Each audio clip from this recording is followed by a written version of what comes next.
Why does a VTuber talent agency suddenly go into indie game development? 7 different genre games published on Steam with potentially 50 more on the way. What is going on with Hololive?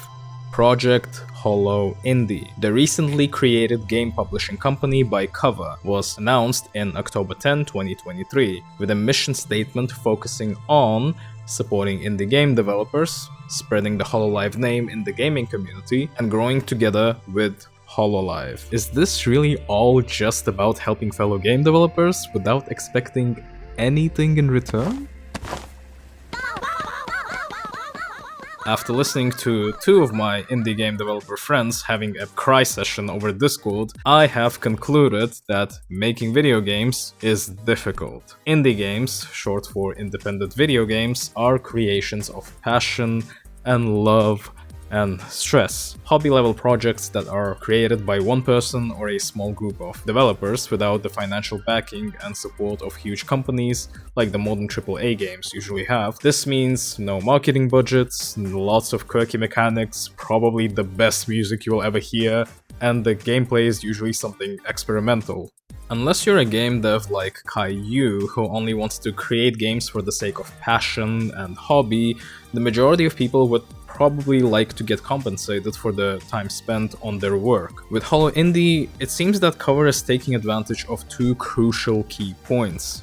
Cover offering indie game developers a huge Hololive audience as potential customers in exchange for getting some control over the direction of the games. Cover enters a profitable market of video games with minimal effort by approving ready-made games made from passionate fans. With Holo Indie, video game developers were now prohibited to post any fan-made games without Cover's very own screening process of an application form called the Game Creator Support Program.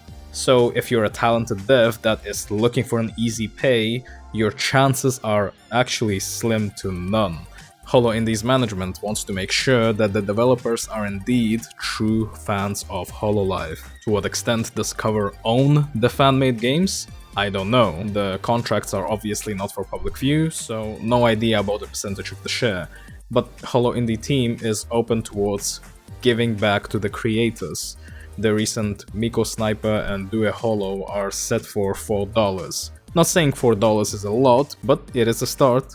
But if I'm being honest with you, it seems that everything about Holo Indie is also Cover's strategic move to protect their intellectual property. There are more than 520 Hololive team fan games out there. For the longest time, Cover seemed to not care about the fan-made games because they were simply not popular enough to make any newsworthy difference. But everything changed in 2023 with the releases of Holo Cure and Idol Showdown, the successful indie games that were making headlines in the mainstream video game communities, using Hololive girls as their in-game character models. When these fan-made games started gaining traction and free advertising for Hololive, Cover saw both an opportunity and a threat.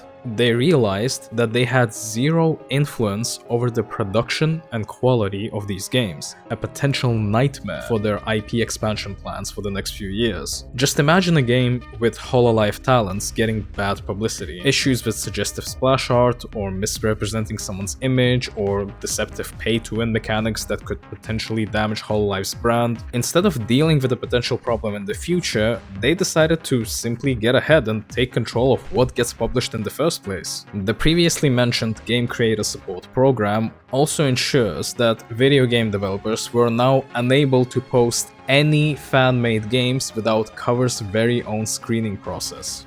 The language here is vague, but it's pretty clear that now you need a stamp of Cover's approval to have your game shared to the public. Reminds me of Nintendo, that runs a similar style of IP control over their games when it comes to tournament organization and fan-made projects. The amount of drama they get themselves into with taking down YouTube videos and cancelling esports events is not even newsworthy anymore. Do I think Cover is going down the same road?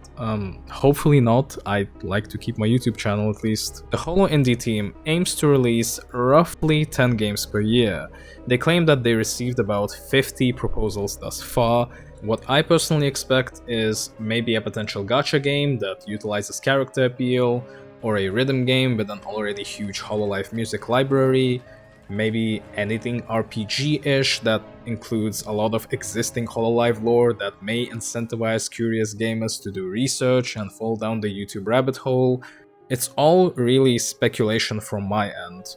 What do you guys think? Is this the next biggest thing for indie gaming, or just a side project for Cover to control their intellectual property?